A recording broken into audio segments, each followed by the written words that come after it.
UPSC ఆస్పిరెంట్స్కి సువర్ణావకాశం. UPSC classes LTX క్లాసెస్లో మీరు offline మరియు ఆన్లైన్ రెండింటిలో కూడా పొందొచ్చు. If you want proper offline classes, మన ఎల్టీఎక్స్ ఐఏఎస్ క్లాసెస్ వైజాగ్లో కొత్త బిల్డింగ్, మన ఓన్ బిల్డింగ్లో స్టార్ట్ అవుతున్నాయి.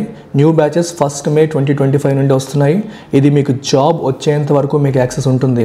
The best part is you have air condition classrooms, reading room facility, library, computer lab. All these ఫీచర్స్తో మన ప్రాపర్ ఆఫ్లైన్ క్లాసెస్ 1 May 2025 నుండి ప్రారంభమవుతున్నాయి. వినియోగించుకోండి. లేదు మేము వైజాగ్ వరకు రాలేము, ఇంట్లోంచే తీసుకుంటాం అనుకుంటే you can go for our UPSC infinity programme. ఆన్లైన్లో తీసుకోవచ్చు. ఇందులో మీకు GS prelims cum mains, NCERT foundation, current affairs, CSAT, prelims test series, mains answer writing ఇవన్నీ మీకు ఆఫ్లైన్లో కూడా వస్తాయి.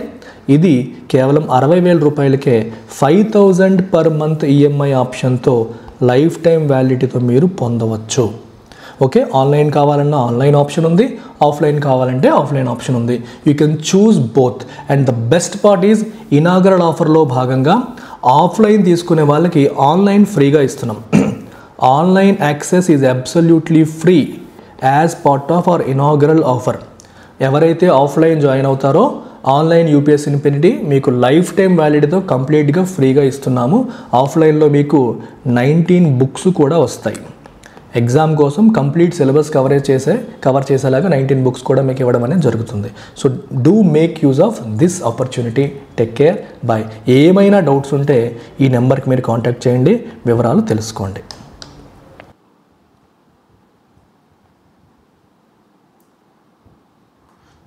ట్రూస్ అండర్ ఫైర్. ట్రూస్ అంటే ఏంటి? శాంతి ఒప్పందం. టెంపరీగా యుద్ధాలు చేసుకుంటున్న ఇద్దరి మధ్య ఇచ్చే బ్రేక్ని మనం, ఆ గొడవకి ఇచ్చే బ్రేక్ని మనం ఏమంటాం? దాన్ని ఏమంటాం మనం? ట్రూస్ అని చెప్పేసి అంటాం. We call it truce. Truce under fire. All sides must ensure that the war in Gaza ends permanently. అన్ని సైడ్స్ ఏం ఎన్ష్యూర్ చేయాలి? గాజాలో వార్ పర్మనెంట్గా ఎండ్ అయ్యేలాగా ఎన్ష్యూర్ చేయాలి. All sides must ensure that the war in Gaza ends permanently. As the first phase of Israel-Hamas ceasefire comes to an end on Saturday, Israel-Hamas మధ్య ceasefire అంటే టెంపరీగా యుద్ధాన్ని ఆపాలని ఒక నిర్ణయం జరిగింది. అది సాటర్డే రోజు ఎండ్ అయింది.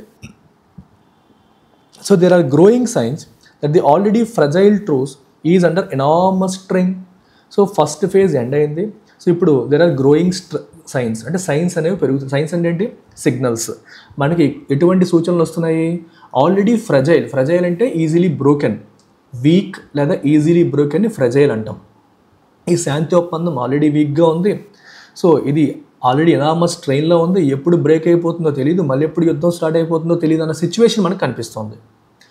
When the deal was reached in mid-January, ఈ డీల్ mid-Januaryలో రీచ్ అయినప్పుడు ది అండర్స్టాండింగ్ వాజ్ దట్ ఏమనుకున్నారు అంటే it would be implemented in 3 phases. 3 phases దీన్ని ఇంప్లిమెంట్ చేస్తారు అనుకున్నారు.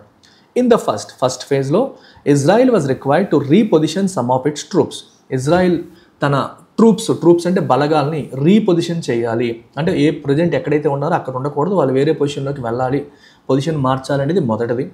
Letting displaced Palestinians move from the south to the north. దానివల్ల displays అయిన అంటే వాళ్ళు ఉన్న చోటు నుంచి వేరే చోటికి మూవ్ అయిపోయిన పాలస్తీనియన్స్ సౌత్ నుంచి మళ్ళీ నార్త్కి మూవ్ అవడానికి అది అవకాశం కల్పిస్తుంది.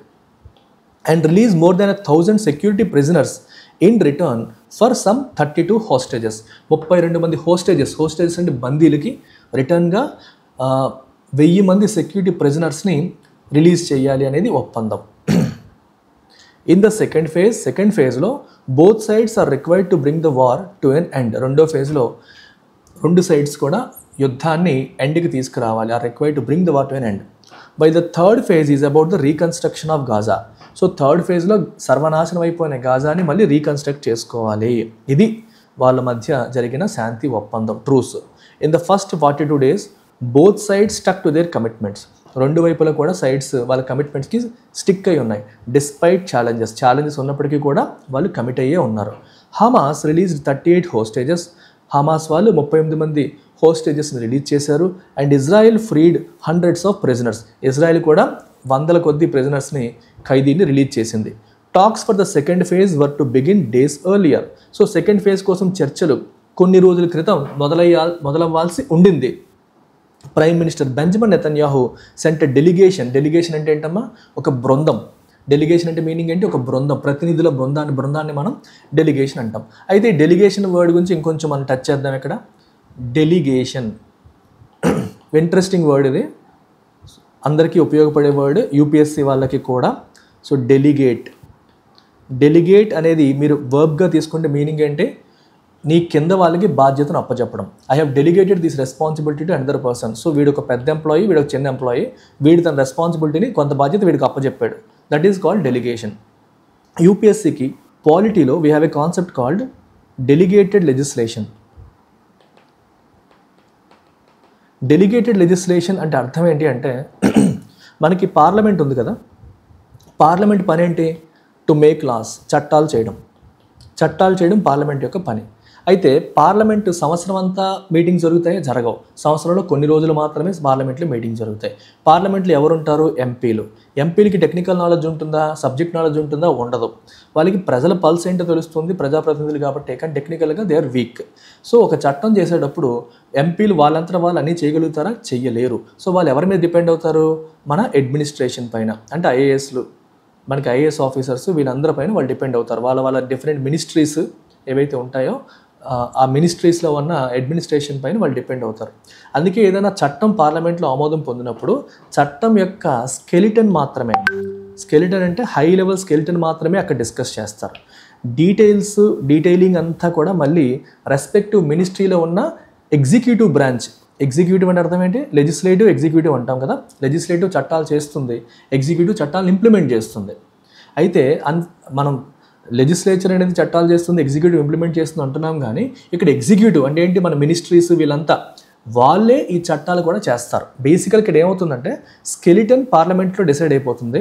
ఇక్కడ ఈ పాయింట్స్ అన్నీ రాయాలి, ప్రతి ఒక్కటి కూడా ఆ రెస్పెక్టివ్ మినిస్ట్రీలో ఉన్న ఆఫీసర్స్ బిల్డ్ చేస్తారు. సో లెజిస్లేషన్ ఎవరు చేయాలి, యాక్చువల్గా పార్లమెంట్ చేయాలి, కానీ అది ఎవరికి వెళ్తుంది, మినిస్ట్రీకి వెళ్తుంది. సో ఇక్కడ ఏం జరుగుతున్నట్టు, పార్లమెంట్ ఈ లెజిస్లేషన్ని ఎగ్జిక్యూటివ్కి డెలిగేట్ చేసినట్టు, అప్పచెప్పేసినట్టు. So this is the concept of delegated legislation, wherein executive steps in to complete the law అనేది స్కెలిటన్ మాత్రమే పార్లమెంట్లో తయారవుతుంది, మొత్తం కంప్లీట్ చేసే బాధ్యత ఎగ్జిక్యూటివ్ టేకప్ చేస్తుంది. ఈ కాన్సెప్ట్ మనం డెలిగేటెడ్ లెజిస్లేషన్ అంటాం. బట్ ఇక్కడ ఈ ఆర్టికల్లో ఇక్కడ డెలిగేషన్ అనే పదానికి కంప్లీట్గా డిఫరెంట్ మీనింగ్. ఇక్కడ డెలిగేషన్ అంటే ఒక బృందం, ఒక ప్రతినిధుల బృందం అనే మీనింగ్. డెలిగేట్ అంటే ఒక ప్రతినిధి అనే మీనింగ్ కూడా ఉంది. అంటే ఒక్క పదం డెలిగేట్ అనే పదానికి ఎన్ని మీనింగ్స్ ఉన్నాయో చూసుకోండి. అది కాంటెక్చువల్గా సందర్భాన్ని బట్టి మనం మీనింగ్ అర్థం చేసుకోవాలి. అది మనం రోజు ప్రాక్టీస్ చేసి రోజు ఎడిటోరియల్స్ చదువుతూ ఉంటే ఇలాంటి పదాలన్నీ మనకి అలవాట్లోకి వస్తాయి. దీనికి వేరే మార్గం లేదు, వేరే షార్ట్ కట్ కూడా లేదు. థర్స్డే రోజే పంపించడం జరిగింది. And according to the deal ప్రకారం Israel was to complete the withdrawal of its troops from the Philadelphi corridor నుంచి ఇజ్రాయిల్ ట్రూప్స్ని విత్డ్రా చేయాలి. ట్రూప్ విత్డ్రావల్ అంటే బలగాల్ని విత్డ్రా చేసే ప్రాసెస్ని కంప్లీట్ చేయాలి. The 14 kilometre stretch along the southern Gaza's border with Egypt. గాజాకి ఈజిప్ట్తో బార్డర్ ఉంది. ఆ స్పేస్లో 14 కిలోమీటర్ల స్ట్రెచ్లో కారిడార్లో అక్కడ ఉన్న ట్రూప్స్ని ఇజ్రాయిల్ ఏం చేయాలి, విత్డ్రా చేసుకోవాలి by Saturday. But on Thursday రోజు ఒక Israeli soldier ruled out and Israeli pull back from the corridor. ఆయన ఏమంటున్నాడు, ఆ కారిడార్ నుంచి, ఆ ఏరియా నుంచి ఇజ్రాయిలీ సోల్జర్స్ మేము పుల్ బ్యాక్ చెయ్యము అని చెప్పి ఆయన దాన్ని రూల్ అవుట్ చేశారు. Casting doubts on the future of the ceasefire. దానివల్ల ఫ్యూచర్ ఆఫ్ సీజ్ ఫైర్ పైన అనుమానాలు వచ్చే పరిస్థితి మనకి వచ్చింది. సీజ్ ఫైర్ అసలు ఉంటుందా ఉండదా అనే విషయంలో అనుమానాలు వచ్చే పరిస్థితి మనకి వచ్చింది. When Israel launch the war on Gaza following Hamas October 7, 2023 cross-border attack in which 1,200 people were killed. So Gaza మీద ఇజ్రాయెల్ వార్ లాంచ్ చేసినప్పుడు ఎప్పుడు లాంచ్ చేసింది, ఎందుకు లాంచ్ చేసింది? ఇజ్రాయెల్ గాజా పైన వార్ ఎందుకు లాంచ్ చేసింది? Following Hamas October 7, 2023 cross border attack. Hamas organisation అది పాలస్తీనా బేస్డ్ తీవ్రవాద సంస్థ. వాళ్ళు ఇజ్రాయిల్ పైన 2023 అక్టోబర్ 8న దాడి చేశారు. 1,200 మంది ఇజ్రాయిలీస్ని చంపేశారు. ఓకే, సైనికుల్ని చంపేయడం జరిగింది. దానికి ప్రతిగా మిస్టర్ నెతన్యాహు ఈ గాజా పైన వార్ డిక్లేర్ చేయడం జరిగిందనమాట. So Benjamin Netanyahu declared objectives. ఆయన చెప్పిన ఆబ్జెక్టివ్స్ ఏంటి? ఫర్ ద డిస్మాంట్లింగ్ ఆఫ్ హమాస్ని కంప్లీట్గా డిస్మాంటిల్ చేస్తాము, అది అసలు లేకుండా చేసి పారేస్తామని చెప్పి గోల్గా పెట్టుకున్నారు. And the release of the హోస్టేజెస్ని కూడా విల్ గెట్ దెమ్ రిలీజ్డ్. ఎవరైతే బందీలుగా ఉన్నారో వాళ్ళందరూ రిలీజ్ అయ్యేలాగా చేస్తామని కూడా వాళ్ళు పెట్టుకున్న టార్గెట్గా. But after 15 months of war, కానీ 15 నెలల వార్ తర్వాత, in which nearly 48,000 Palestinians have been killed, 48,000 Palestinians ఈ 15 నెలల వార్లో చంపబడ్డారు. And more than 1 lakh wounded, 1,00,000 మంది పైగా గాయపడ్డారు. Israel achieved neither of the goals. Israel తన గోల్స్ అచీవ్ చేసిందా? అచీవ్ చేయలేకపోయింది. ఏంటా గోల్స్? డిస్మాంట్లింగ్ ఆఫ్ హమాస్ చేయగలిగిందా? రిలీజ్ ఆఫ్ హోస్టేజెస్ చేయగలిగిందా? రెండూ చేయలేకపోయింది ఇన్ని సంవత్సరాల తర్వాత కూడా, 15 నెలల తర్వాత కూడా. Which eventually forced mister Netanyahu to strike a deal with Hamas. So చివరికి నెతన్యాహుకి హమాస్తో డీల్ స్ట్రైక్ చేసి హోస్టేజెస్ని ఎలాగైనా బయటికి తెచ్చుకునే ప్రయత్నం చేసే సిచ్యువేషన్కి వచ్చింది. ఈవెన్చువల్ అంటే చివరికి. For a permanent end of the war, ఈ వార్ ప్రాపర్గా పర్మనెంట్గా ఎండ్ అవ్వాలి అంటే Israel has to leave Gaza. Israel గాజాని విడిచిపెట్టాలి. If mister Netanyahu withdraws his troop, mister Netanyahu ట్రూప్స్ని విత్డ్రా చేసుకుంటే Hamas will remain in power in the enclave. Hamas వాళ్ళు ఎన్క్లేవ్లో పవర్లో ఉంటారు. They will remain in power in the enclave. Enclave అంటే ఏంటమ్మా, ఏం చెప్పాను? ఒక లార్జ్ పీస్ ఆఫ్ ల్యాండ్లో ఉన్న స్మాల్ పీస్. ఇది కల్చరల్లీ పొలిటికలీ డిస్టింక్ట్ అనమాట. అలాంటి దాన్ని మనం ఎన్క్లేవ్ అని చెప్పేసి అంటాం. సో హమాస్ అక్కడ ఈ ట్రూప్స్ విత్డ్రా చేసుకుంటే అక్కడ హమాసే పరిపాలిస్తూ ఉంటారు. And outcome that could lead to the collapse of his right religious movement. So ఈ అవుట్కమ్ వల్ల ఏమవుతుంది? ఆయన మూమెంట్ అనేది ఫెయిల్ అవుతుంది. రైట్ రిలీజియస్ మూమెంట్ అనేది కంప్లీట్గా ఫెయిల్ అయ్యే అవకాశం అనేది ఉంటుంది. The proposal by United States president Donald Trump to own Gaza and ethnically cleanse the strip's 2.3 million Palestinians seems to have hardened Israel's position further. Donald Trump proposal ఏం పెట్టారు? గాజాని మేము own చేస్తాము, అక్కడ ఉన్న 2.3 million పాలస్తీనియన్స్ అందరూ కూడా పంపించేస్తాం. అంటే వాళ్ళందరూ అరబ్బులు, వాళ్ళందరినీ చుట్టుపక్కల ఉన్న ఈజిప్ట్కి, అదర్ కంట్రీస్కి పంపించేస్తాము అని చెప్పేసి డొనాల్డ్ ట్రంప్ తీసుకొచ్చిన ప్రపోజల్ కూడా ఇజ్రాయెల్ పొజిషన్ని ఇంకా స్ట్రెంగ్తెన్ చేసేసింది, హార్డెన్ చేసేసింది. But by keeping its troops in Gaza, ట్రూప్స్ని గాజాలో ఉంచడం ద్వారా Israel is not only violating the terms of the ceasefire యొక్క టర్మ్స్ని వైలేట్ చేయడమే కాదు, but is also stepping in to the abyss. అది ఇంకా ఒక అగాధంలోకి, ఎబిస్ అంటే ఏంటమ్మా ఒక అగాధం, ఒక డీప్ హోల్ లోకి వెళ్ళిపోతుంది. అంటే ఎప్పటికీ బయటికి రాని సమస్యలోకి వెళ్ళిపోతుంది. ఇప్పుడు సీజ్ ఫైర్ వీళ్ళు ఉల్లంఘించారంటే యుద్ధం అనేది ఇంకా ఆగదు, అలా నడుస్తూనే ఉంటుంది. అది పరిస్థితి. Despite its superior forces and unmatchable firepower, Israel has failed to destroy Hamas. Superior forces, unmatchable firepower ఉన్నప్పటికీ ఇజ్రాయెల్ అనేది హమాస్ని డెస్ట్రాయ్ చేయలేకపోయింది. It has failed to destroy Hamas, which in the words of Israel Defense Forces spokesperson Daniel Hagari is rooted in the hearts of Palestinians. So Israel defence forces spokesperson ఏమన్నారమ్మా? Hamas అనే సంస్థ, organisation Israel యొక్క హార్ట్స్లో నాటుకుపోయింది. వాళ్ళని కంప్లీట్గా మీరు remove చేయలేరు, destroy చేయలేరు అని చెప్తున్నారు. After the first phase of the cease fire first phase అయిన తర్వాత Hamas will still have over 60 hostages. ఇప్పటికీ కూడా వాళ్ళ చేతిలో ఇంకొక 60 హోస్టేజెస్ బందీలు ఉంటారు, ఇజ్రాయెల్కి చెందిన బందీలు ఉంటారు. So if Israel refuses to exit Gaza, Israel గాజాని ఎగ్జిట్ చేయకుండా రిఫ్యూజ్ చేస్తే అండ్ ఎక్స్టెండ్ ద సీజ్ ఫైర్ని ఎక్స్టెండ్ చేస్తే what is awaiting the enclave is a war of attrition. So ఎన్క్లేవ్లో ఏం జరుగుతుంది? War of attrition, weakening, strength తగ్గడం అనేది జరుగుతుంది. గాజాని ఎగ్జిట్ చేయకుండా సీజ్ ఫైర్ని ఎక్స్టెండ్ చేసుకుంటూ ఉంటే, అంటే కాల్పులు చేయకుండా గాజాని ఎగ్జిట్ చేయకుండా ఉంటే ఎన్క్లేవ్కి ఏమవుతుందమ్మా? సో ఇంకా అది వీక్ అయ్యే పరిస్థితి కనిపిస్తుంది. Instead the Jewish state should honour its commitments under the agreement. So ఐడియల్గా ఈ జూయిష్ స్టేట్ అంటే ఏంటి? ఇజ్రాయెల్ ఏం చేయాలి? ఇట్ షుడ్ ఆనర్ ది అగ్రిమెంట్ని ఆనర్ చేయాలి అని చెప్పేసి అంటున్నారు. సో వార్ ఆఫ్ అట్రిషన్ అంటే అర్థం ఏంటి? ఇక్కడ వార్ ఆఫ్ అట్రిషన్ అంటే మామూలుగా మీనింగ్ రిడక్షన్ ఇన్ స్ట్రెంగ్త్, కానీ వార్ ఆఫ్ అట్రిషన్ అంటే ఏ ప్రొలాంగ్డ్ పీరియడ్ ఆఫ్ కాన్ఫ్లిక్ట్. ఈ పీరియడ్లో ఒకరినొకరు వీక్ డౌన్ చేయడానికి ట్రై చేస్తూ ఉంటారు చిన్న యాక్షన్స్ ద్వారా. సో అక్కడ ఏమవుతుందంటే మీకు ఆ కాన్ఫ్లిక్ట్ కంటిన్యూ అవుతుంటుంది. చిన్న అంటే పెద్ద యుద్ధాలు చేయరు, కానీ ఒకరినొకరు వీకెండ్ చేయడానికి ట్రై చేస్తూ ఉంటారు. అట్రిషన్ అంటే రిడక్షన్ ఇన్ స్ట్రెంగ్త్ అనే meaning.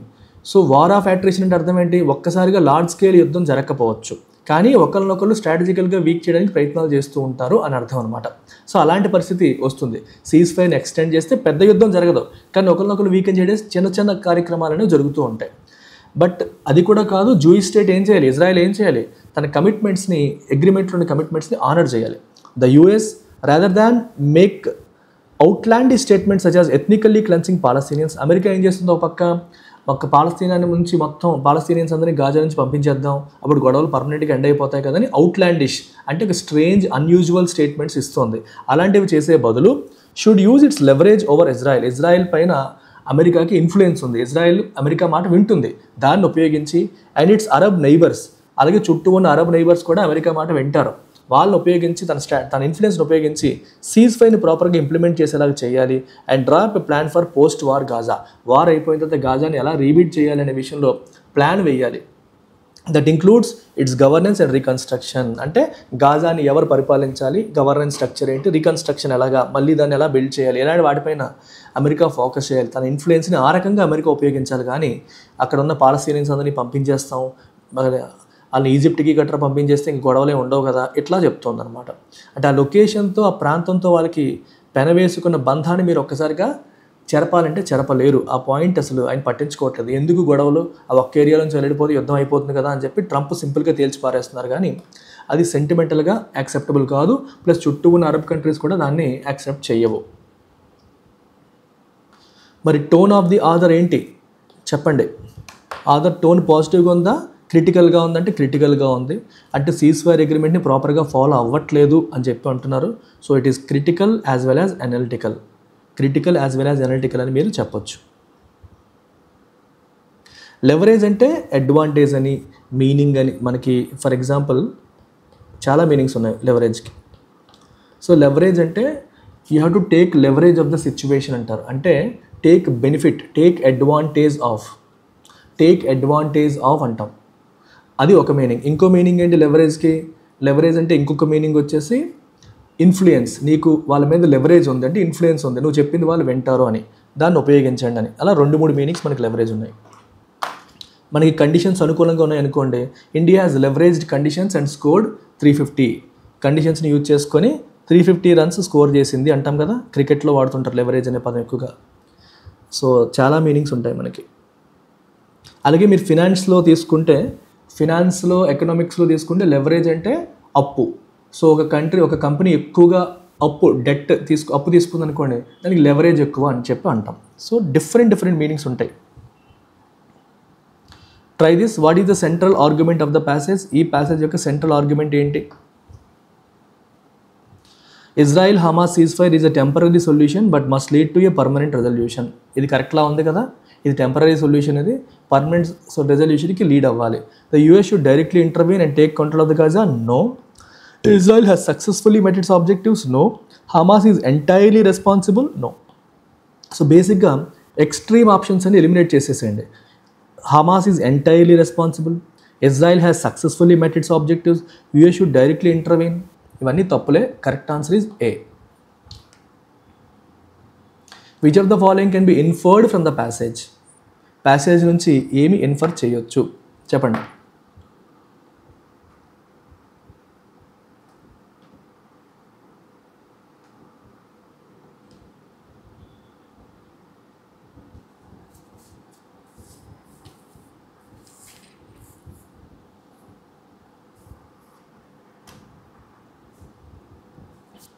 The US has successfully mediated a peace అగ్రిమెంటా? నో. అసలు యూఎస్ ఆ పని చేయట్లేదు, అదే problem. Hamas is no longer a significant force? No. ఎందుకు? గాజా ప్రజల మనసుల్లో వీళ్ళు పాతుకుపోయి ఉన్నారని చెప్పాడు. సో అది ఇప్పటికీ సిగ్నిఫికెంట్ ఫోర్సే. Ceasefire will guarantee a long term peace? We don't know. అది లాంగ్ టర్మ్ పీస్ని గ్యారంటీ చేస్తుందా లేదా ఇంకా మనకి తెలియదు. కానీ Israel's continued presence in Gaza may lead to prolonged conflict. వాళ్ళు అక్కడే ఉంటే మాత్రం కాన్ఫ్లిక్ట్ ఇంకా ప్రొలాంగ్ అవుతుందని మాత్రం చెప్పారు. It may lead to war of attrition అన్నాడు, గుర్తుందా?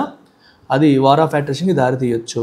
సో అది అక్కడే కంటిన్యూ అయితే మాత్రం, so there is a possibility of conflict prolonging. Which assumption underlies the passage's argument? Argument వెనకాల ఉన్న స్ట్రాంగ్ అజంప్షన్ ఏంటి? Peace in Gaza achievable only if Israel withdraws completely. గాజాలో పీస్ ఎప్పుడు అచీవ్ చేయగలుగుతాం?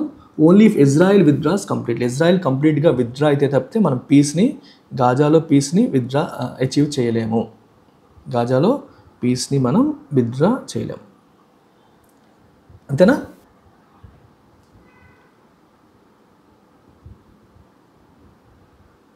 అది చెప్పొచ్చా మనం? సో దీన్ని మనం can we say this is the answer? Military action alone can permanently resolve? Alone military action ఒక్కటే రిజాల్వ్ చేస్తుంది? నో. International community is indifferent to the war. International community దీన్ని పట్టించుకోవట్లేదు. అదా? Hamas has already been completely dismantled? No, dismantle చేయబడలేదు. Try చేస్తున్నారు కానీ చేయలేకపోయారు. సో ఆన్సర్ ఏంటి? ఇది. ఇజ్రాయెల్ అక్కడ నుంచి విత్డ్రా అయితే తప్పితే మనం గాజాలో పీస్ని మనం ఎస్టాబ్లిష్ చేయడం, వాళ్ళు ఉన్నంత వరకు పని అవ్వదు. వాళ్ళు సీజ్ ఫైర్ అగ్రిమెంట్లో మాట ఇచ్చారు విత్డ్రా అవుతామని, కానీ అవ్వట్లేదు. Which of the following is explicitly mentioned in the passage? ఏది ప్యాసేజ్లో మెన్షన్ చేశారు?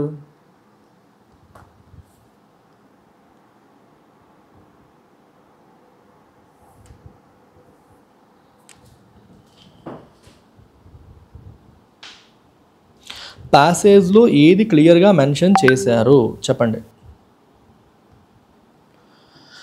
The US should use it's influence, ఇందాక లెవరేజ్ అనే పదం వాడారు కదా, ఇజ్రాయెల్ మీద వాళ్ళకున్న లెవరేజ్ని వాడాలి అని, to implement the cease fire. Correct. So దీన్ని ఉపయోగించి సీజ్ ఫైర్ ఇంప్లిమెంట్ చేసేలాగా చేయాలని క్లియర్గా రాశారు. యునైటెడ్ నేషన్స్ గురించి రాయలేదు, కొత్త పొలిటికల్ లీడర్షిప్ గురించి రాయలేదు, ఎందుకు డిస్ప్యూట్ వచ్చింది అనే దాని గురించి కూడా రాయలేదు. బార్డర్ డిస్ప్యూట్ కాదు అది, హమాస్ వాళ్ళు చేసిన తీవ్రవాద దాడి వల్ల వచ్చింది. Which of the following topics is not discussed in the passage? ఏది డిస్కస్ చేయలేదు?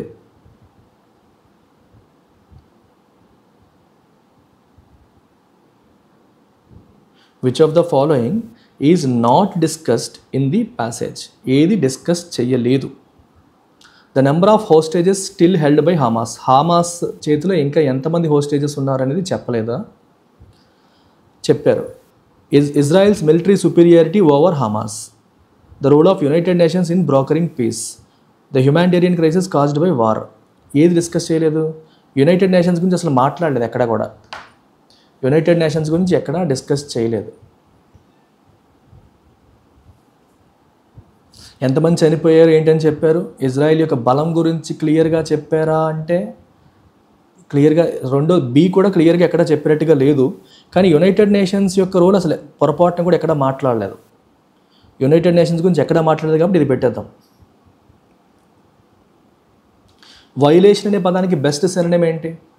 వైలేషన్ అంటే ఏంటి? రూల్ ఫాలో అవ్వకపోవడం, ఇన్ఫ్రింజ్మెంట్.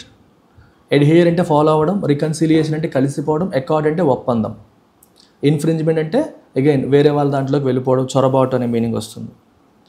హ్యుమానిటేరియన్ క్రైసిస్ అంటే మనకి చాలామందిని చంపేశారు, వాళ్ళకి ఫుడ్ లేకుండా చేసేసారు. క్రైసిస్ అంటే సంక్షోభం. హ్యుమానిటేరియన్ అంటే మనుషులు సంక్షోభంలో ఉండడం, ఎలాగా? యుద్ధాలు చేయడం వల్ల, చంపేయడం వల్ల, గాయపడడం వల్ల, సరైన ఫుడ్ ఇలాంటివి లేకపోవడం వల్ల, అలాంటి దాన్ని హ్యుమానిటేరియన్ క్రైసిస్ అంటాం. హ్యూమన్స్ హ్యూమన్ మనుషులకి సంబంధించిన అన్నట్టు. క్రైసిస్ అంటే సంక్షోభం, అంటే కష్టాలు, బాధలు, కన్నీళ్ళు ఉండడం. Which of the following is the best antonym for attrition? Attrition అంటే గ్రాడ్యువల్ వీకనింగ్. ఆపోజిట్ ఏమవుతుంది? ఆగ్మెంటేషన్, యాడ్ చేయడం. అట్రిషన్ అంటే వీక్ అవ్వడం, ఆగ్మెంట్ అంటే యాడ్ అవ్వడం. ఆగ్మెంటేషన్. ఈ రోజునంటే కోతకు గురవడం, ఎగ్జాస్ట్ అంటే అయిపోవడం. అవుట్లాండిష్ అనే పదానికి మీనింగ్ ఏంటి మీరు చెప్పాలి. అవుట్లాండిష్ అంటే స్ట్రేంజ్ అండ్ అన్రియలిస్టిక్, అంతే కదా? స్ట్రేంజ్ అండ్ అన్రియలిస్టిక్ని అవుట్లాండిష్ అంటాం.